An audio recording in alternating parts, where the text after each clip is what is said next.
আসসালামু আলাইকুম।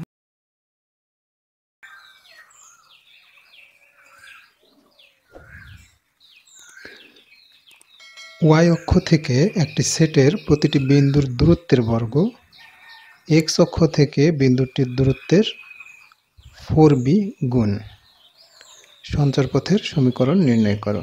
আসলে এখানে ওয়াই অক্ষ থেকে একটা সেট একটা সেটের অসংখ্য বিন্দু আছে। একটা সেটে অসংখ্য বিন্দু আছে, যেমন বিন্দুগুলো এরকম হতে পারে 2 3 2 4 3 4 এরকম। তারপরে -3 2 অসংখ্য বিন্দু আছে, মানে একটা সেটের মধ্যে অসংখ্য বিন্দু আছে। এই অসংখ্য বিন্দু থেকে বিন্দুর মধ্যে একটা বিন্দু হচ্ছে পি এক্স ওয়াই, পি তো না এক্স ওয়াই, এই বিন্দুগুলোর মধ্যে আর একটা বিন্দু হচ্ছে এক্স ওয়াই। তো আমরা এই সেটের অসংখ্য বিন্দু থেকে একটা বিন্দু আমরা তুলে নেব। একটা বিন্দু হচ্ছে কি, এই বিন্দুটাকে নেব, কারণ যে বিন্দুটা নেব সেই বিন্দুর সঞ্চারপথের সমীকরণ নির্ণয় করব। তাই অসংখ্য বিন্দু থেকে একটা উপাদান নিচ্ছি, মনে করি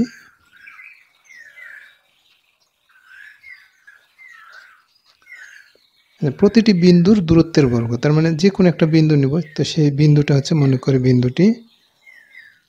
করি পি, এই বিন্দুটার নাম দিলাম পি এক্স ওয়াই, যা সেটের একটি উপাদান, যা সেটের একটি উপাদান। এখন এই অক্ষ থেকে এই বিন্দুর দূরত্বটাকে নির্ণয় করব। আমরা যেটা জানি যে এক্স অক্ষ হতে কোনো বিন্দুর দূরত্ব তার ওয়াই স্থানাঙ্ক, আর ওয়াই অক্ষ থেকে কোনো বিন্দুর দূরত্ব তার এক্স স্থানাঙ্ক। তাহলে ওয়াই অক্ষ থেকে এই বিন্দুর দূরত্ব, ওয়াই অক্ষ হতে পি এক্স ওয়াই এর দূরত্ব কত, তার এক্স স্থানাঙ্ক, তার মানে এক্স, এবং এক্স অক্ষ হতে পি অফ এক্স ওয়াই এর দূরত্ব তার ওয়াই স্থানাঙ্ক, তার মানে হচ্ছে ওয়াই। এখন প্রশ্ন মতে আমরা এখন এটা দেখব। প্রশ্ন মতে বলছে ওয়াই অক্ষ থেকে যে দূরত্ব তার বর্গ, তাহলে ওয়াই অক্ষ হতে দূরত্ব কত, এক্স, তার বর্গ। এটা সমান কত, এক্স অক্ষ হতে বিন্দুটির দূরত্ব, তার মানে ওয়াই, তার সাথে গুণ হচ্ছে কত, 4b।